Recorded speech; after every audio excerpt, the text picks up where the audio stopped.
प्राचीन भारत के राजवंश। इनका क्रम याद रखना मुश्किल लगता है ना? अक्सर लोग इसमें कंफ्यूज हो जाते हैं, पर इसका एक बहुत सिंपल सा हल है। वो हल है ये कीवर्ड, हशिन मशुक्सा। बस ये छोटा सा वाक्य याद रखना है। तो चलो इस कोड को डीकोड करते हैं। पहला हिस्सा है मगध के उदय की कहानी। ह का मतलब है हर्यंक वंश, जहां से मगध साम्राज्य की नींव पड़ी।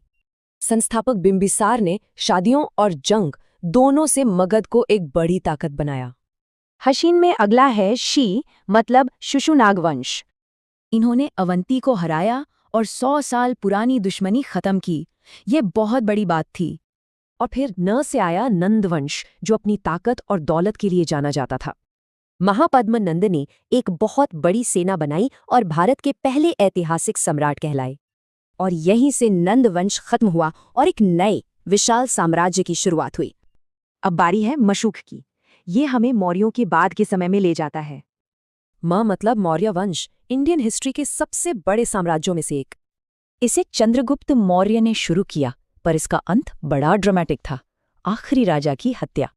और इसी हत्या के बाद आया शुंग, मतलब शुंग वंश। पुष्यमित्र शुंग ने मौर्यों को तो हटाया ही, साथ ही ग्रीक हमलावरों से देश को भी बचाया। शुंगों के बाद आया यानी कण्व वंश। और फिर वही कहानी, एक राजा की हत्या हुई और वासुदेव ने इस वंश को शुरू किया। और आखिर में है सा, जो हमें मगध से दक्कन की तरफ ले जाता है। सा से है सातवाहन वंश। इन्होंने नॉर्थ और साउथ इंडिया के बीच एक कल्चरल ब्रिज बनाया। इन्होंने कण्व वंश को हराकर दक्कन में शांति और कल्चर का एक नया दौर शुरू किया। तो ये रही पूरी ट्रिक। हर्यंक, शिशुनाग, नंद, मौर्य, शुंग, कण्व और सातवाहन। तो देखा, ये सिर्फ एक ट्रिक नहीं है, बल्कि साम्राज्यों के बनने और बिगड़ने की कहानी है।